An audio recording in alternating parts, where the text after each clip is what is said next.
I have the easiest ice cream for you. I love ice cream, but I also like to make dairy-free ice creams, and this is it in the easiest fashion imaginable, using a can of full-fat coconut milk and a can of sweetened condensed milk, which we're going to start with here. This happens to be coffee sweetened condensed milk, and you don't have to find coffee sweetened condensed milk because this is just going to beef up the flavor. I just find the most interesting things sometimes, and I want to figure out how to use them. Pour in my coconut milk.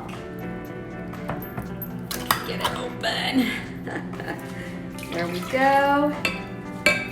And then to drive home the coffee flavor, and like I said, you don't have to find coffee sweetened condensed milk. This is actually made with coconut milk.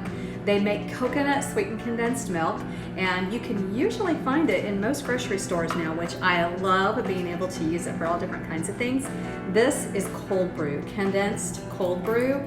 You can also use a cup of espresso that you've just cooled because you don't want it to be really hot in this mixture. So pour that in, and that's going to give you a nice coffee flavor, and then whisk it together.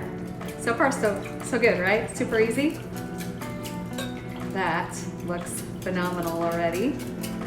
And then I have an ice cream maker here. Now you don't have to use an ice cream maker. You can pour this into a loaf pan, or you can pour it into a cake pan, like an 8x8, and put it in your freezer. And because of the coconut sweetened condensed milk and that full fat coconut milk, it's going to be really creamy. After about an hour to 2 hours, it's going to be like a really nice soft serve consistency. But here I have my mixer, my ice cream friend that's super, super, super old. And it'll take about 10 to 15 minutes in this.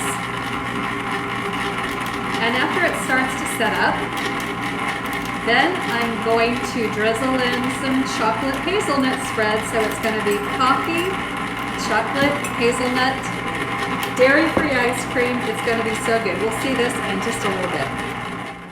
All right, we're almost on the home stretch here. I just turned it off because it's so noisy, but I'm going to turn it back on again, and I'm going to add a little bit of chocolate. I thought that would drive home the flavor and give it a little bit of texture. Chocolate chunks, just about a quarter cup, and then a little bit of the chocolate hazelnut spread. Let it kind of swirl in there, and give it just a minute. All right, this is done. I want you to see that beautiful soft serve consistency. It's good stuff. Make a mess. But I have to scoop out a bit for myself. And you can let this go for a little bit more. Obviously, texture to your liking. But this looks amazing.